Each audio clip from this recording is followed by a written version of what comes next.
যশোদা। নন্দরাজ, আজকের পর থেকে এই গৃহে এক বিন্দু মাখনও দেখা যাবে না।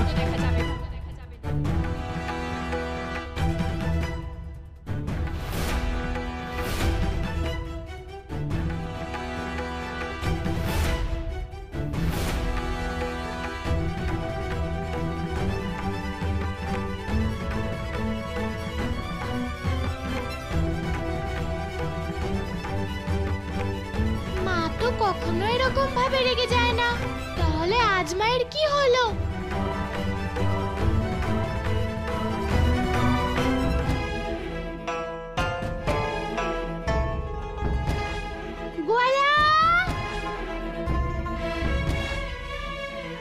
আমি তো প্রথম থেকেই জানতাম তুমি এখানেই আছো, এখানে বসে এসবই করছো। গোপিনী, তুমি কি বলতে চাইছো? এইসব পরিকল্পনা তোমার ছিল? গোয়ালা, এইসব ভাঙচুরের পরিকল্পনা তুমিই করো, আমি নই। কিন্তু গোপিনী, এইবার হাড়ি মা ভেঙেছে, আমি না। এতে দোষ আমার কি করে হয়? গোয়ালা, যশোদা কাকির মাখনকে খারাপ তুমি বলেছো, তুমি ওনাকে রাগিয়েছো, তাহলে দোষটাও তো তোমার, তাই না গোয়ালা? উফ গোপিনী, বুঝতে পারছো না কেন? আমি মায়ের সাথে সর্বদাই এরকম করি, কিন্তু এর আগে মা কখনো রেগে যায়নি। জানি না আজ মায়ের কি হয়েছে। গোয়ালা, বারবার একই অপরাধ করলে এভাবেই একদিন শাস্তি পেতে হয়। এখন তুমি অপরাধ করবে, তাহলে তো তার শাস্তি তোমাকেই তো পেতে হবে, তাই না গোয়ালা? এই গোপিনীও না, ওকে যাই বলো না কেন ও নিজেরটাই শুনবে আর নিজেরটাই শোনাবে। গোয়ালা, কি বললে তুমি? আমি আমি আমি তো কিছু বলিনি, আমি তো ভাবছিলাম। বেশি ভেবো না গোয়ালা, তুমি যে মাখন ছড়িয়েছো আগে সেগুলোকে পরিষ্কার করো।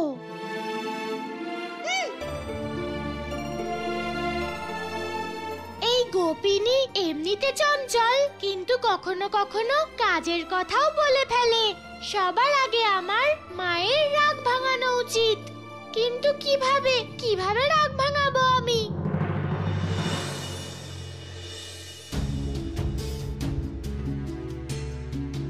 যশোদা, কি হয়েছে তোমার? এমন তুচ্ছ ব্যাপারে এত রেগে গেলে? যশোদা, যদি অন্য কোনো ব্যাপার থাকে তুমি আমাকে বলতে পারো। যশোদা, স্পষ্ট করে না বললে কোনো সমস্যারই সমাধান বের হয় না। বলো কি হয়েছে? বলবো না, আমি কিচ্ছু বলবো না।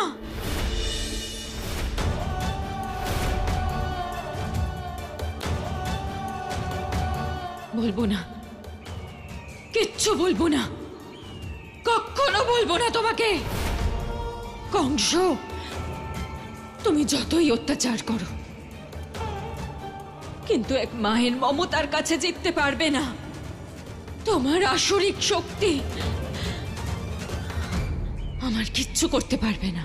মমতাময়ী মা ধরা, তাড়াহুড়ো তো আমিও করছি না, কোনো ব্যস্ততা নেই আমার, কারণ এতগুলো বছর ধরে অপেক্ষাই তো করে এসেছি আমি, তাই এখন অপেক্ষা করে থাকার অভ্যাস হয়ে গেছে আমার। আমি জানি যে সমস্ত বিষ্ণু ভক্তরা একই রকম হয়, কেউ নিজেদের মুখ খোলে না।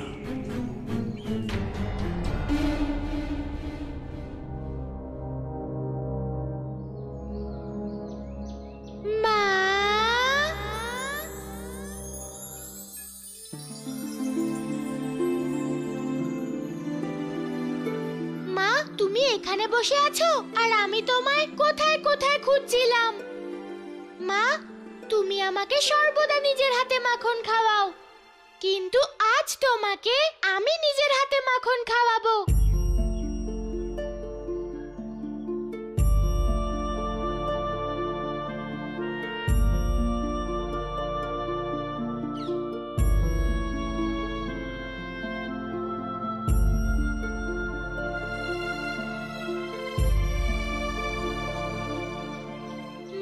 তুমি আমার উপর এখনো রেগে আছো? মা, আমি তোমাকে এমনি বিরক্ত করছিলাম যাতে তুমি আমাকে আদর করে মাখন খাওয়াও। তোমার কানাইকে ক্ষমা করে দাও মা। ধরা,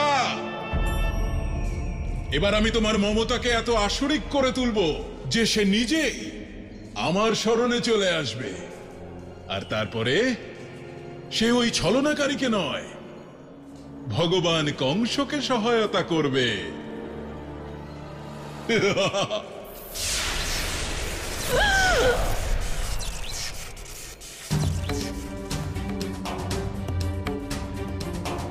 সত্যি বলতে মা, এই মাখনটা খুব ভালো খেতে।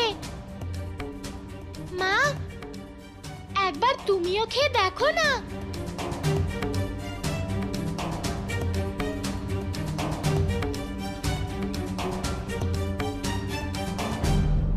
মা, একবার তো খেয়ে দেখো।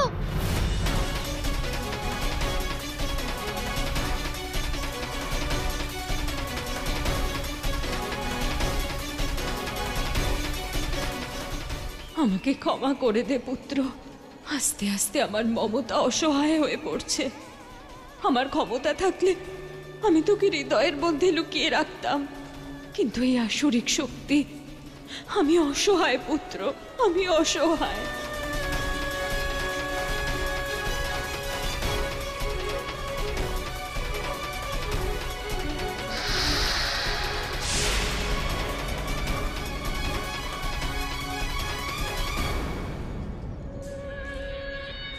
কি ভাবছে জগৎপালক জননী? ওই ছলনাকারীর ব্যাপারে কিছু বলতে চাও? বলো না, বলো বলো। আমি জানি যে তুমি কিচ্ছু বলবে না, তাহলে কষ্ট পাও। কারণ যত তুমি ওই চক্রধারীর ব্যাপারে লুকোবে, তোমার মমতা ততই ছটফট ছটফট ছটফট ছটফট করবে। হ্যাট!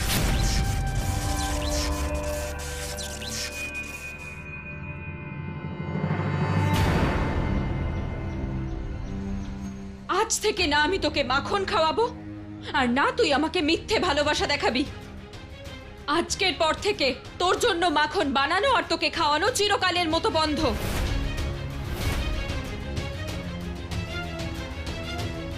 কিন্তু মা, শোনো না মা। মা, বাবা, মাকে আটকাও না। কানাই, তুমি চিন্তা করো না, মায়ের সঙ্গে আমি কথা বলছি। না বাবা, তুমি কথা বলবে না মায়ের সাথে। আমি যখন মাকে কষ্ট দিয়েছি, আমি মায়ের রাগ ভাঙাবো। মা শোনো না, মা শোনো। দাঁড়াও মা।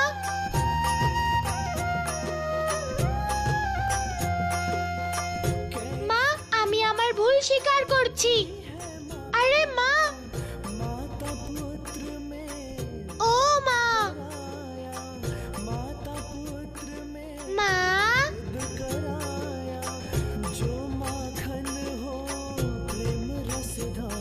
তুমি আমাকে যা দণ্ড দেবে আমি মাথা পেতে নেব মা। শুধু একবার তোমার কানাইকে ক্ষমা করে দাও মা। মা, মা, শোনো না মা।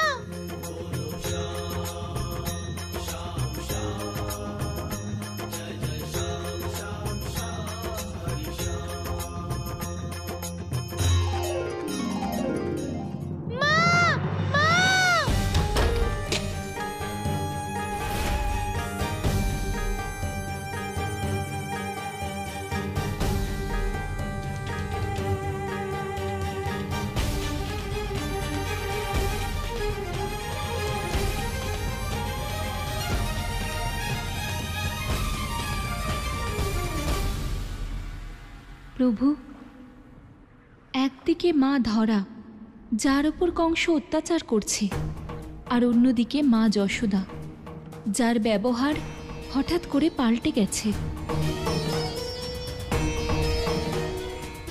আমি বুঝতে পারছি না যে মা ধরার প্রতি কংসের এই আসরিক শক্তির প্রভাব মা যশোদার উপর কেন পড়ছে। দেবী, সত্য এটাই যে মা ধরাই হলেন আমার প্রকৃত মা, আর মা যশোদা কেবলমাত্র তার মমতার রূপান্তর।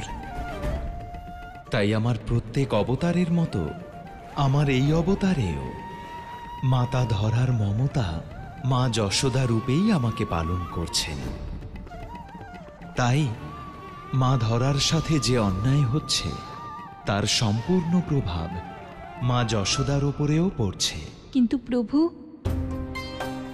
যদি মা যশোদা মা ধরার মমতার রূপ হয়, তাহলে এর পূর্বে মা ধরার সমস্ত কার্যের প্রভাব মা যশোদার ওপর কেন পড়েনি? তার কারণ হল এতদিন মা ধরা সত্যলোকে ছিলেন আর মা যশোদা মৃত্যুলোকে। কিন্তু অধর্মী কংসের জন্য ওনারা দুজনে শুধু সমলোকেই চলে আসেননি, তথাপি ওনাদের নিয়তি আর জীবনও একই ধারায় প্রবাহিত হচ্ছে। প্রভু, এ তো অত্যন্ত চিন্তার বিষয়। আপনি সত্য বলছেন দেবী। এটা মা ধরা আর তার মমতা স্বরূপ মা যশোদার সবচেয়ে বড় পরীক্ষা। এখন এটাই দেখার যে এই পরীক্ষায় কংসের অধর্ম জেতে নাকি মা ধরার মমতা। চুপ চুপ চুপ চুপ চুপ চুপ চুপ চুপ। লুকোচুরি লুকোচুরি লুকোচুরি লুকোচুরি লুকোচুরি সে খেলেই চলেছে, আর আমার চোখে সে দিচ্ছে ধুলো।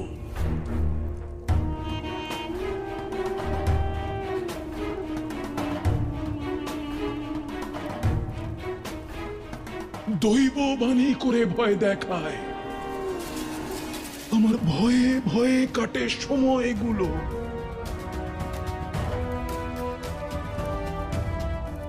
লুকিয়ে লুকিয়ে চোরেদের মতো আমার অসুরদের বিনাশ করে ও। খুঁজে পেলে একবার আমি ওকেই বিনাশ করব।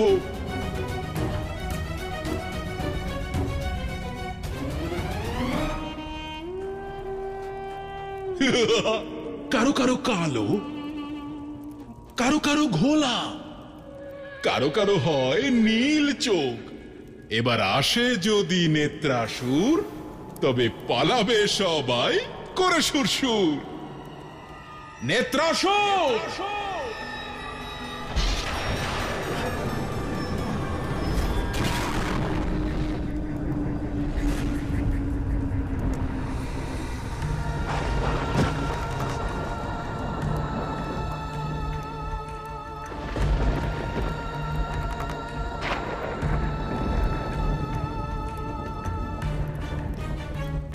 আশীর্বাদ নেত্রাসুর। তুমি কেবল অসুর নও, আমার নেত্র। সূক্ষ্ম থেকে সূক্ষ্মতর জীবের ছোটখাটো কোনো চলাফেরাও তোমার দৃষ্টি এড়াতে পারে না। তাই যাও, বৃন্দাবনে যাও, আর তোমার সেন দৃষ্টি নিক্ষেপ করো সেখানে। সেখানে ধরার মমতার কোনো না কোনো প্রভাব অবশ্যই পড়েছে। তার সমস্ত সংবাদ আমাকে এনে দাও। যাও।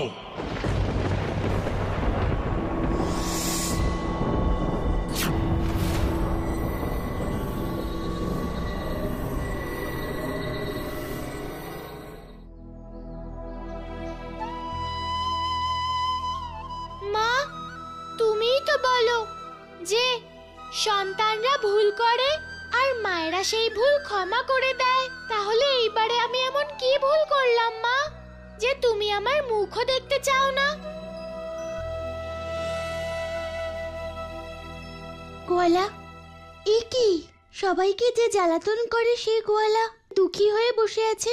গোপিনী, তোমাকে এই কথা কে বলেছে? গোয়ালা, আমার বাবার কাছে 1 লক্ষ গাভী আছে, আর আমি তাদের সবার মনের কথা বুঝি। তাহলে তোমার মনের কথা আমি কেন বুঝবো না গোয়ালা? গোপিনী, আমি যেমন আছি ঠিক আছি। তুমি আমাকে একটু আমার মতন থাকতে দাও। তুমি যাও। কিভাবে ছেড়ে দেব আমি? গোয়ালা, তোমাকে কষ্ট দেবার অধিকার শুধু আমার আছে। যখন আমি তোমাকে কষ্ট দিই তখন আমার খুব ভালো লাগে, কিন্তু যখন তুমি অন্য কারণে কষ্ট পাও তখন আমার একটুও ভালো লাগে না।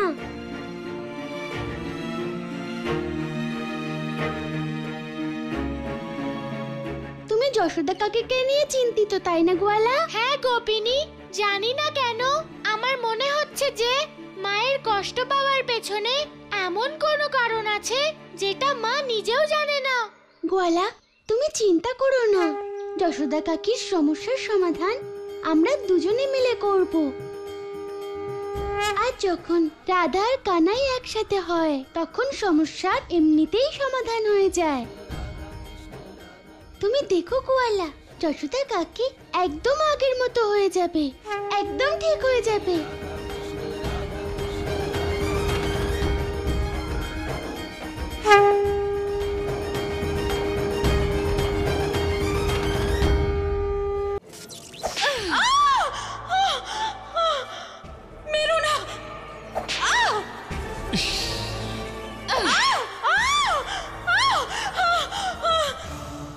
যশোদা দিদি, যশোদা, বৌঠান দরজা খুলুন। বৌঠান রানী, বৌঠান যশোদা। দরজা খুলুন। কি হলো আপনার? দিদি চলো গোপিনী, হ্যাঁ চলো।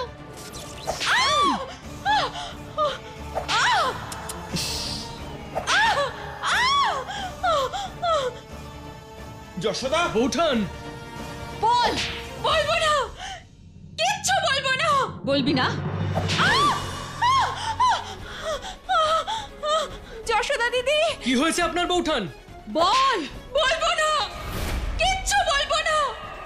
মমতাময়ী মা ধরা, আমি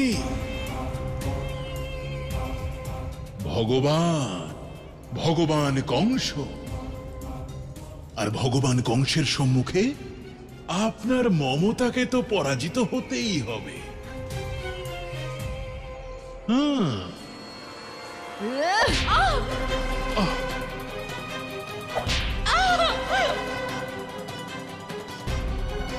হ্যাঁ, বলছি কংস, ছেড়ে দাও আমাকে। বলছি, আমার পুত্রের সত্যিটা তোমায় বলছি। ছেড়ে দাও, ছেড়ে দাও, আমি বলছি। কংস, কংস, কংস? কংস? যশোদা, ছেড়ে দাও, আমি বলছি। কংস, যশোদা। কংস ছেড়ে দাও, আমি বলছি। মা, কাকি, কংস, বলছি আমি বলছি যশোদা, তোমাকে। শান্ত হও। দিদি,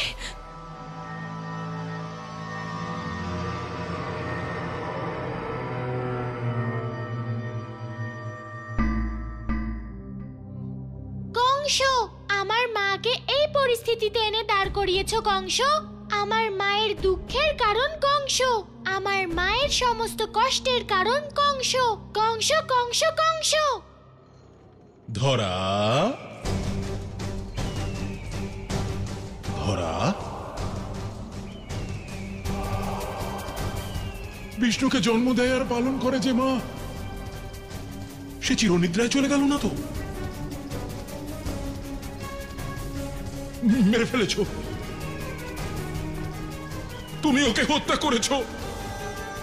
কত কষ্ট করে ওকে সত্যলোক থেকে এখানে নিয়ে এসেছিলাম ওই ছলনাকারী সত্য জানার জন্য, আর তুমি ওর জীবন লীলা সাঙ্গ করে দিলে।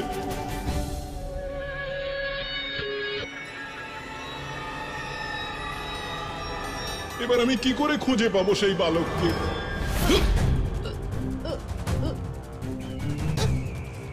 বিষ্ণুর ওই পরম অবতারকে। ভগবান, আত্মা কখনো মনে জানি আমি, আত্মা কখনো মরে না। তাহলে এর অর্থ? এই ধারার আত্মা সুপ্ত অবস্থায় চলে গেছে ভগবান।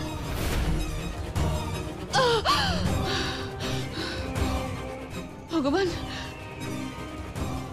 আপনার যে প্রশ্নের উত্তর এই ধরার দেওয়ার কথা ছিল, এবার সেই সব প্রশ্নের উত্তর ওর মমতা দেবে। অর্থাৎ মমতাময়ী মা ধরার মমতা। হ্যাঁ ভগবান, এবারের মমতা স্বয়ং সম্মুখে আসবে, আর ওর অন্তরাত্মার মধ্যে লুকোনো সমস্ত রহস্যকে উদ্ঘাটন করবে।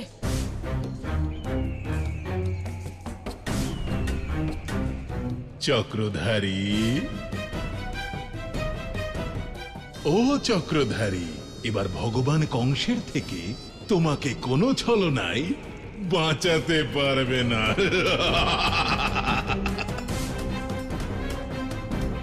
মমতা।